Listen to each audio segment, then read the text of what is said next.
সকালবেলা ঘুম ভেঙে দেখি ঝড়টার তাণ্ডব নৃত্য শুরু করেছে।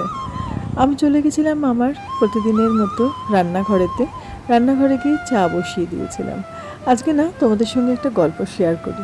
ছোটোবেলায় যখন আমার মেয়ের 3-3.5 বছর বয়স ছিল, তখন আমরা গেছিলাম পুরীতে সমুদ্র দেখে ওর একটা অদ্ভুত আনন্দ হয়েছিল। ও যখন ফিরে এসেছিল তখন ওর আম্মা ওকে জিজ্ঞেস করেছিল, হ্যাঁ রে, কেমন দেখলি সমুদ্র?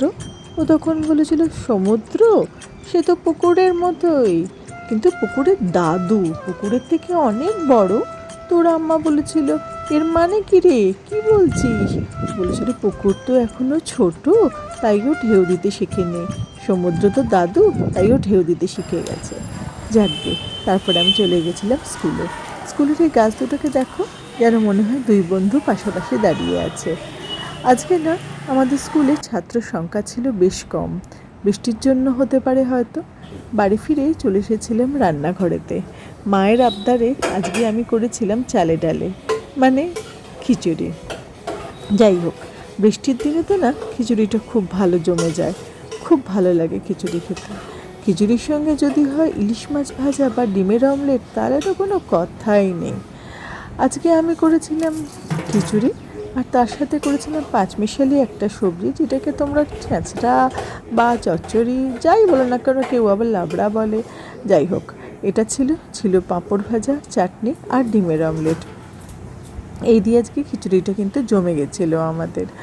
মা আবার পাশ থেকে বলছিল, ওরে খিচুড়িটাতে একটুখানি নুন কম দিস, চচ্চড়িটাতে একটুখানি মিষ্টি মিষ্টি করিস। এইসব মায়ের কিন্তু কথাবার্তা আমি শুনতেই থাকছি, কারণ মা আমার থেকে কিন্তু অনেক বেশি ভালো রান্না করতে পারে, যদিও মা এখন আগের মতো অত বেশি কাজ করতে পারে না। আমি চেষ্টা করি মায়ের মতো রান্না করার, যতটা পারি ততটা করি। যাই হোক, আজকে আমাদের কিন্তু এই মেনুটাই ছিল। মা দেখছিলাম যে কিছু একটা টিভিতে দেখছে। ঘরে গিয়ে দেখি মায়ের খুব পছন্দের বেড়ানোর একটা চ্যানেল আছে ইউটিউবে, সেইটাই মা দেখছিল আর খুব আনন্দ পাচ্ছিল। মা বেড়াতে যেতে কিন্তু খুব ভালোবাসে।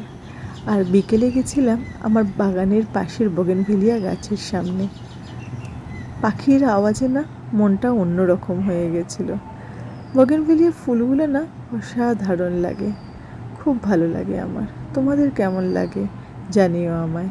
একটা লাইক, শেয়ার, কমেন্ট করো প্লিজ। Thank you.